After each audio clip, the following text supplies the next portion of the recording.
Guys, gue udah sama Panji sang petualang. Gue mau ambil foto dulu.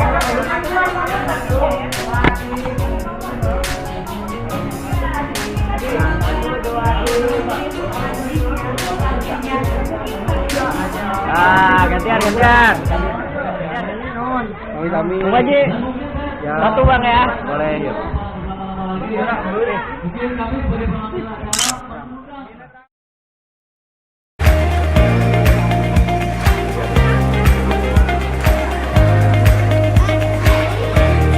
Nah, ini dia bintang tamu kita. Mana tepuk tangannya buat Kak Panji? KPAK.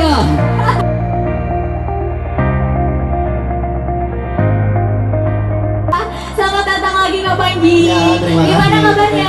Alhamdulillah sehat. Alhamdulillah. Wah, sebelumnya selamat malam semuanya. Saya ucapkan terima kasih buat teman-teman dan selamat ulang tahun untuk komunitas pecinta anjing Karawang yang ketiga. Ya. Luar biasa banget acara hari ini, keren banget. Tepuk tangan dulu dong untuk apa? Wow. Top. Top banget ya Kak. Top banget acaranya. Ayah, gimana kabarnya setelah sekian lama katanya dulu sering nongol-nongol di TV, tapi kan sekarang sudah nggak ya, cuma bisa Ya. lihat di channel YouTube aja. Betul gitu sekali. kan. Iya. Sekarang aktivitasnya apa aja Kak? Sekarang aktivitasnya sekarang makan, terus masih seperti biasa bernafas, Oke. tidur juga. Oke. Aktivitas sekarang sih sebenarnya lebih banyak menghabiskan waktu untuk sosialisasi, edukasi terkait banyak hal mengenalkan satwa liar kepada publik, terutama lewat tayangan video saya di channel Panji Petualang. Alasan mengapa saya tidak kembali ke TV karena tidak sepaham dengan apa yang memang saya pikirkan saat ini.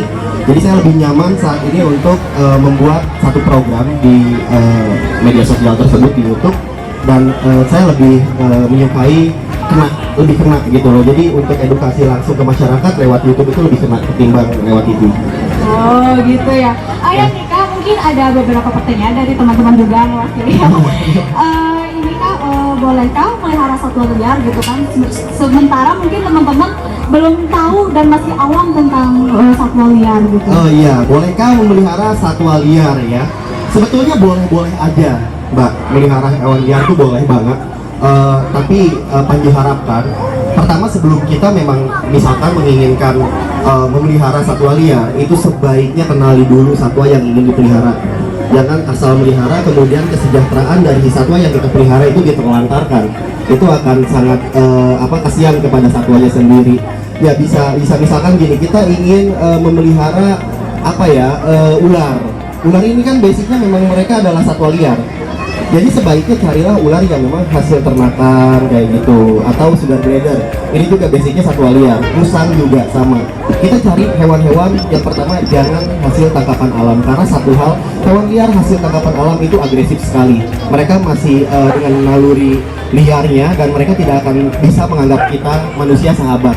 Jadi saya sarankan untuk cari yang memang satwa liar ternakan, sehingga mereka bisa lebih cenderung menerima kita sebagai teman atau partnernya. Sama seperti anjing ya, dimana dogi ini satwa yang saya sangat sukai. Kenapa? Karena ini sejarahnya panjang. Sejak 400.000 tahun yang lalu anjing ini sudah bersama manusia. Luar biasa, sudah lama sekali. Bahkan mungkin bisa dibilang peliharaan manusia pertama itu ya dogi ini, anjing ini. Mereka punya sifat yang bagus, setia, dan memang ramah. Sebaiknya sih kalau saran Panji ya, sebelum menginginkan memelihara satwa liar, sebaiknya pelihara dulu hewan domestik, misalkan anjing atau kucing, karena memang basicnya memang mereka partner untuk manusia sendiri.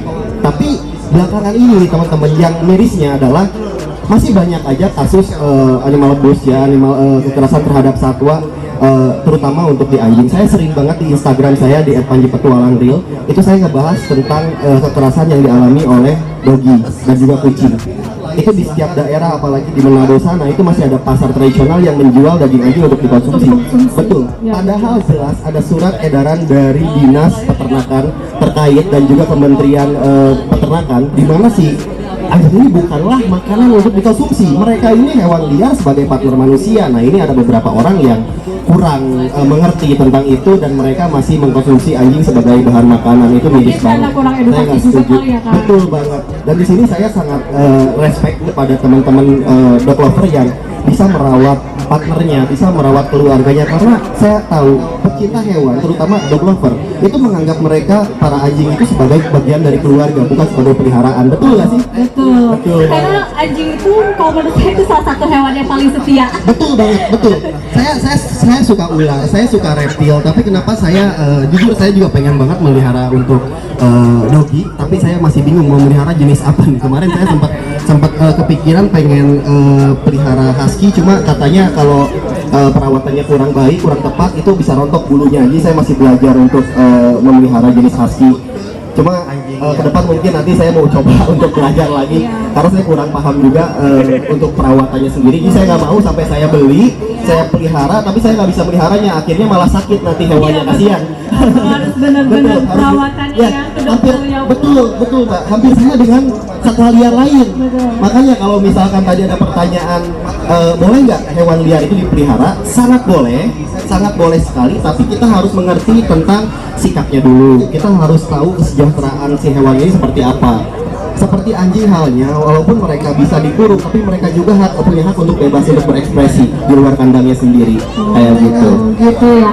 Ya Kak, kan selain anjing kan Kakak lebih suka apa ular ya dari dulu mungkin ya. Saya untuk masih Iya. zaman masih kecil banget dulu suka nonton Kak Panji di Panji Petualang gitu.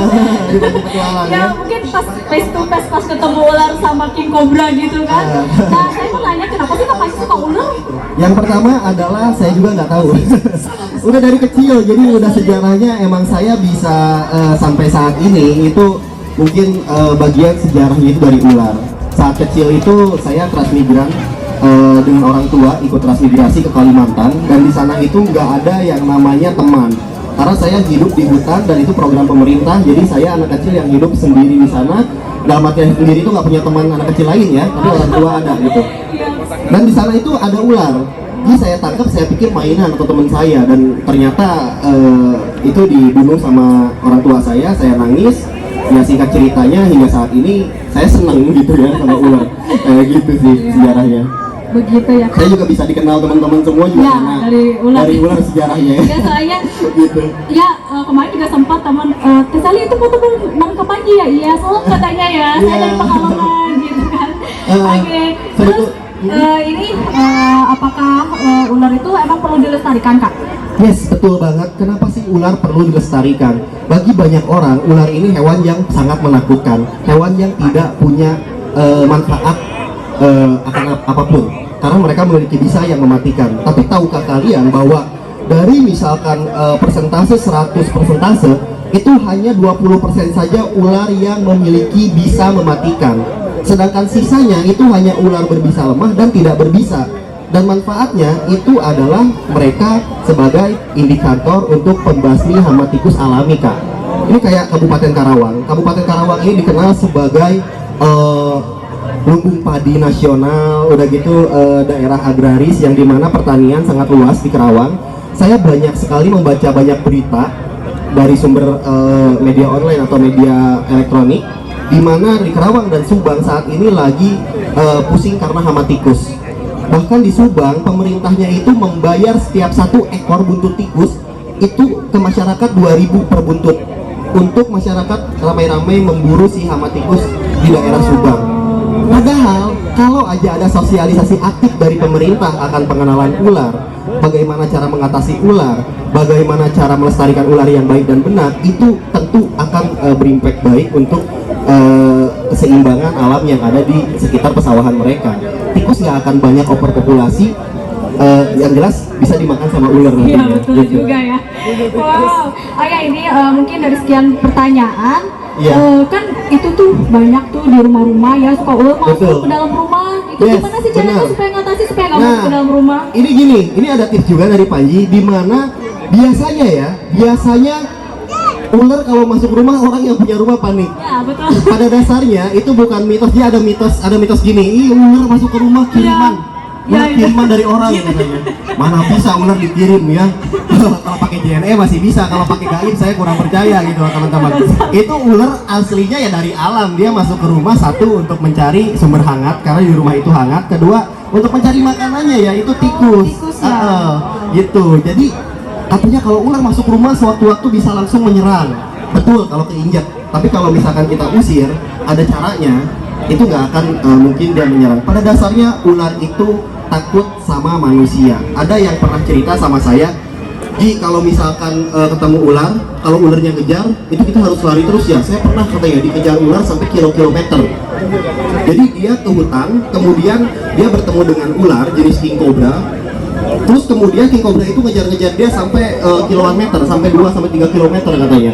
Ini menggelikan buat saya. Kenapa? Karena king cobra itu pada dasarnya menghindari sama manusia. Buat teman-teman yang nggak percaya, kebetulan saya bawa contoh untuk king cobra-nya. Nanti akan coba saya liatin ke kalian bahwa pada dasarnya king cobra itu takut sama manusia. Mereka menyerang jika terancam. Oke, sekarang siap-siap kita kenalan sama salah satu ular berbisa paling mematikan di dunia, salah satunya ya. Paling mematikan sebetulnya Taipan, tapi king cobra ini masuk 10 besar ular paling mematikan. Buat teman-teman, ayo tadi mana ya? Box saya. Ayo. Box jimatnya mana? Takutnya penasaran. Nah, bisa bantu Kak Panji mau ngasih dibawa ke sini. tontonan. Nah, ini ada ular besar ya, king cobra. Aduh, saya spesiesnya. sendiri ngeri. Oke, makasih Om.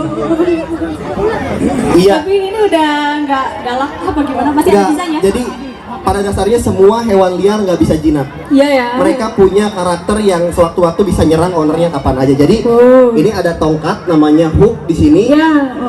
Jadi ini adalah alat untuk safety untuk kalau dia nyerang kita bisa dorong pakai ini. Dia Nah, lebih ini aman. ditonton. Siapa tahu nanti kan di Ini- rumahnya ada ular kayak begini. Ini bukan atraksi, tapi saya pengen coba Ya. nyontohin ke kalian bahwa ular itu pada dasarnya bukanlah hewan yang menyerang manusia hingga kilometer, itu mitos. Mitos Ada ya. api nggak? Ternyata ya mungkin ularnya juga takut sama Kebakaran. manusia, makanya mereka galak ya, karena mungkin ganggu juga. Wow. Ayo silakan merapat. Kapan lagi coba Oke. bisa dikasih edukasi sama Kak Panji ya, mumpung ada di sini, mumpung lagi bersama kita. Yang di dalam box ini king cobra masih dengan sifat liar, karakter alam. Mereka masih dia masih punya gigi yang tajam, dia masih punya bisa yang mematikan. Sekali gigit manusia, menurut catatannya ya, menurut catatan jurnalnya, kabarnya manusia bisa mati dalam hitungan 3 menit, tapi jurnal itu selalu nggak harus tepat. Karena banyak korban king cobra yang matinya kadang 2 hari, 3 hari baru mati, nggak harus langsung mati gitu. Tapi siapa yang mau digigit king cobra, saya juga nggak mau. Oke, ini cuma edukasi. Kita coba kenalan dulu sama ular yang satu ini. Itu namanya siapa Kak Panji? Yang ada namanya kak, namanya ya ular. Ular. Kali aja Oke. namanya siapa gitu? Nah, ini ya, ini king cobra, ular paling ganas. Jadi sifatnya paling agresif, dimana dia nggak takut sama manusia. Jadi ini yang saya jelasin, katanya king cobra nyerang orang kalau langsung lihat orang. Sebetulnya enggak tuh, lihat. Mereka cenderung menghindari manusia ketimbang mereka menyerang. Kalau misalkan memang sifat alamnya dia nyerang dan ngejar, itu saya kurang setuju. Kenapa? Karena kalau misalkan memang seperti itu, dia akan langsung ngejar saya pas keluar dari boxnya, kalaupun dia teritori. Tapi lihat, kalau saya ganggu, dalam artian kalau saya provokasi, misalkan nih di alam, ular ini keinjak, dia pasti akan langsung balik. Keinjak, ini pelan-pelan saya injaknya ya. Misalkan kita provokasi dengan tangan aja, kita ganggu. Nah, dia baru dia balik kayak gini. Tapi tolong jangan ditiru karena ini bahaya banget. Pada dasarnya mereka adalah hewan pemalu yang tidak mau interaksi dengan manusia karena mereka tahu bahwa kita adalah predator sesungguhnya, teman-teman. Nah, jadi teman-teman bisa lihat bahwa mereka tuh nggak mempedulikan gitu loh ya apa yang ada di sekitarnya. Kalau lihat, manusia nih takut kabur justru. Tapi kalau kita ganggu, misalkan ada dia masuk rumah, kita ganggu, kita pegang, kita nggak tahu caranya, dia akan nyerang kayak gitu, teman-teman. Dia akan mempertahankan dirinya. Hewan apapun seperti itu, pada dasarnya seperti itu. Mau musang, king cobra, atau jenis biawak atau apapun, jika diganggu, mereka akan langsung menyerang ke kita sebagai pengganggunya. Contohnya seperti ini.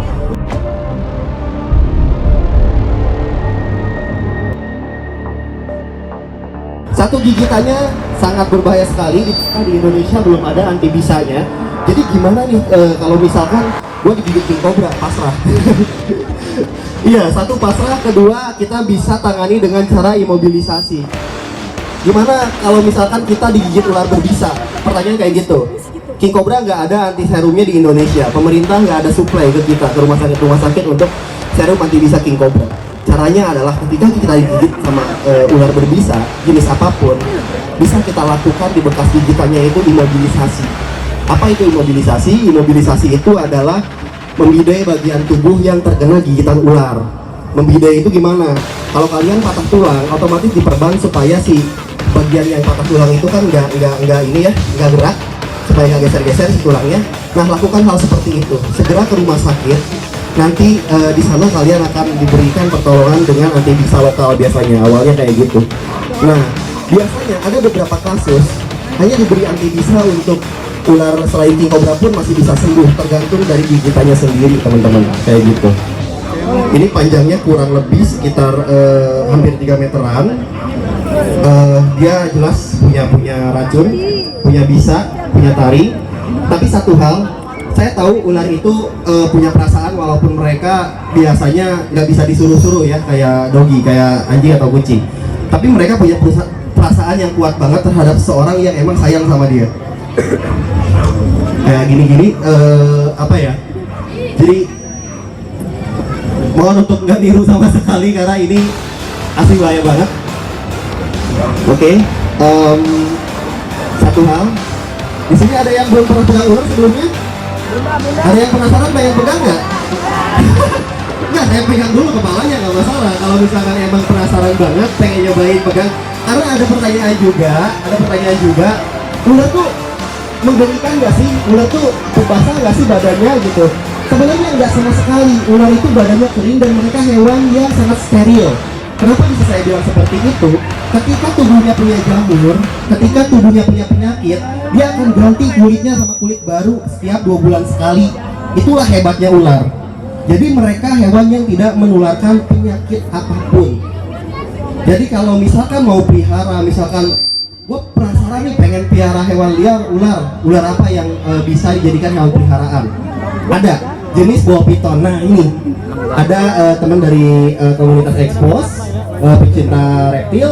Ini bawa contohnya, coba diangkat ke atas mas.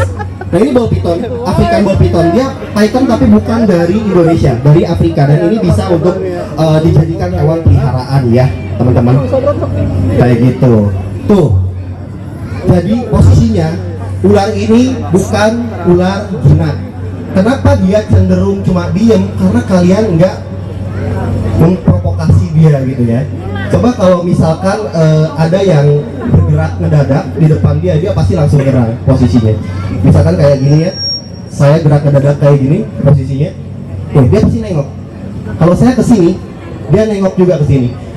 Nah, kalau kalian pernah lihat video orang India pakai suling, terus ularnya itu gerak-gerak ke kanan kiri kayak joget, itu pembodohan pabrik. Saya bilang, kalau ular itu bisa dengar, sangat gak mungkin. Karena ular adalah makhluk yang tidak bisa ngedenger atau tuli. Mereka punya indra Jacobson, jadi lidahnya melet-melet itu indra untuk merasakan sesuatu yang ada di depannya. Karena penglihatannya memang kurang baik, penciumannya kurang baik, mereka menggunakan lidah dan indra Jacobsonnya untuk mendeteksi apa yang ada di sekitarnya. Makanya kalau misalkan ada gerakan, misalkan nih ya, ini saya pinjam dulu door prize Nokia-nya ya. Boleh. Ini misalkan suling, ini saya gerakin ke kanan ke kiri, dia akan kayak menari. Ditambah dengan irama si suling itu ya, dia goyang-goyang. Dia goyang-goyang pasti. Jadi sebetulnya itu ular ngikutin gerakan dari lawannya. Kemana nih gua gigit? Ketika gerak-gerak si pawang itu udah sakti banget ya, udah pinter, dia bisa mendeteksi serangan ularnya kayak gimana, cepat jadi refleks gitu. Misalkan gitu kan, terus wah jerang, terus dia mundur. Kayak gitulah kurang lebih ya teman-teman. Jadi bukan ularnya lari dan bersahabat sama manusia. Terus kalau di Indonesia ini gilanya ditiru. Kalau di India, orang India nggak mau niru. Indonesia, pawangnya hebat, bisa kayak gitu. Bang, gua bawa suling bambu dia. Gini-gini depan ular. Pas ularnya gigit, diam aja lagi. Cetak digigit. Habis itu update ke Facebook. Gua hebat gigit ular. 2 jam kemudian masuk rumah sakit mati. Rata-rata kayak gitu di Indonesia kejadiannya. Kemudian sakit bener nggak kayak gitu? Itu makanya di sini kenapa Panji saya edukasinya karena miris. Beberapa tahun terakhir banyak sekali korban gigitan ular dan itu dialami bukan oleh umum atau awam. Justru malah kipernya yang digigit ya.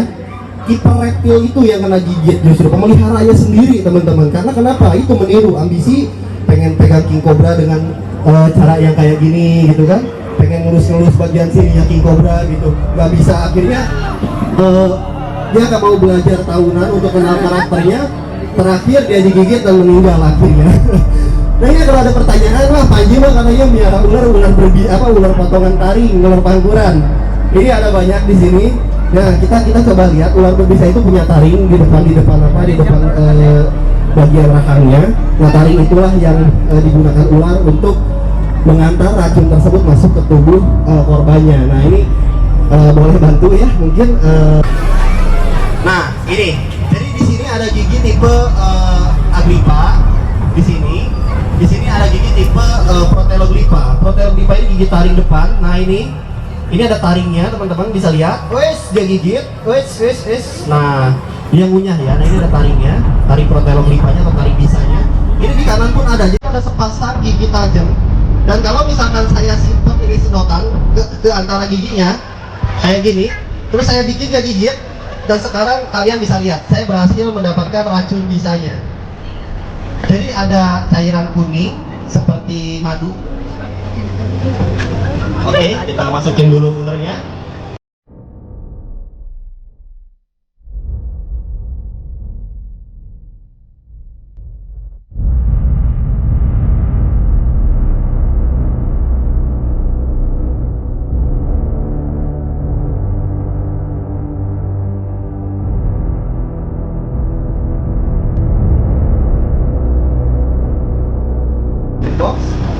Yang jelas jangan ditiru di rumah ya kalau bukan ahlinya.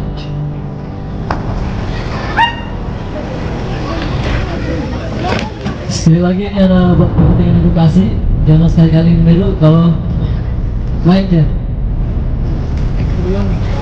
Jadi tadi kan saya udah ngeluarin sedikit bisanya ya dari si kobra ini ke dalam sedotan ini. Saya gigitin ke antara celah lubang yang ada di sedotan, kemudian ini keluar.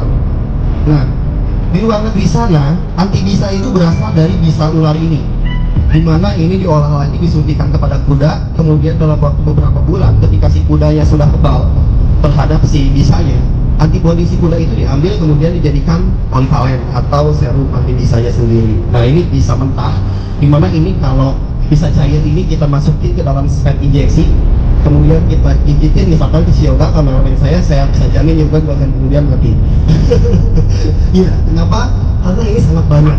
Ini lebih dari 2 cc. Ular bisa membunuh manusia untuk ukuran king cobra itu cukup dengan setengah cc unitnya ke manusia. Itu manusia udah bisa mati. Ini udah sangat banyak sekali. Mungkin ada yang punya dendam ke teman-temannya di sini? Ada yang mau? Jangan mas, kayak gitu sadar. Oke. Kalau mati kan sedang tidak langsung ya.